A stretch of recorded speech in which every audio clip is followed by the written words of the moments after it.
Trump just shut it down. U.S. will not become a migrant camp. President Trump is refusing to cave to hypocritical liberal hysteria over immigration laws that have been on the books for years. After a picture emerged of caged illegal kids from the Obama era, liberals have suddenly taken up the torch for so-called tortured illegal kids. The truth of the matter is that many of these kids are pawns, being used by adults to gain access to the United States. Furthermore, the kids, who are housed in shelters, have a better quality of life than the 13 million impoverished American kids, and all on the taxpayers' dime. From the Hill. A defiant President Trump on Monday defended his administration's policy of separating undocumented children from their parents at the southern border, saying the nation must not become a camp for migrants. The United States will not be a migrant camp and it will not be a refugee holding facility. It won't be, Trump said at the White House during a meeting for his Space Council. Not on my watch, he added. Trump again blamed Democrats for the problem, though the separations are a result of a directive issued by his own administration earlier this year. I say it's very strongly the Democrats' fault, he said Monday. If the Democrats would sit down instead of obstructing, we could have something done very quickly, Trump added later. Good for the children, good for the country, good for the world. The remarks come as Trump is facing mounting pressure to change the policy, which his administration implemented in an effort to deter illegal immigration.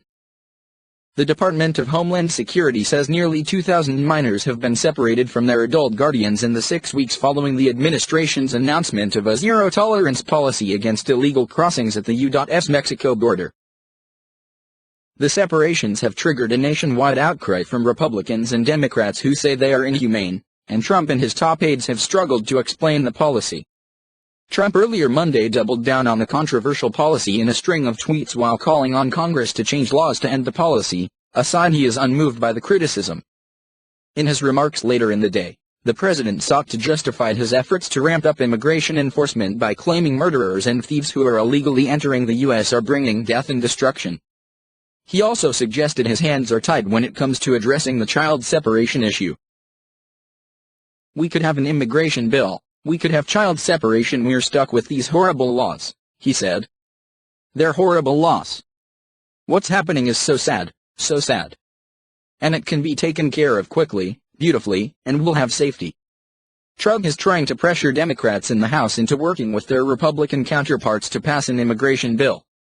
But the two measures drafted by GOP lawmakers, one of which deals with child separation, also face internal opposition.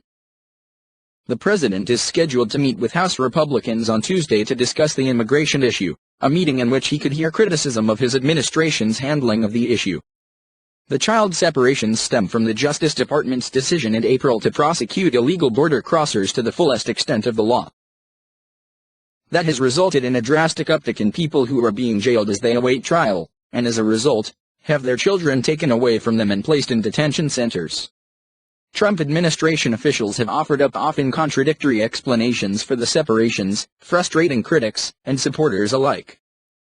Attorney General Jeff Sessions on Monday told a gathering of sheriffs that we do not want to separate parents from their children, but a legislative fix is needed. If we build the wall, if we pass legislation to end the lawlessness, we won't face these terrible choices, he said. Department of Homeland Security Secretary Kirstjen Nielsen also defended the policy, saying we will not apologize for doing our job. Her comments, however, came one day after she faced criticism for tweeting her department does not have a policy of separating families at the border. Period. A wide variety of public figures have called on Trump to end child separation, including former First Lady Laura Bush, who seldom weighs in on policy issues. I live in a border state. I appreciate the need to enforce and protect our international boundaries, but this zero-tolerance policy is cruel. It is immoral. And it breaks my heart, Bush wrote in a Washington Post op-ed.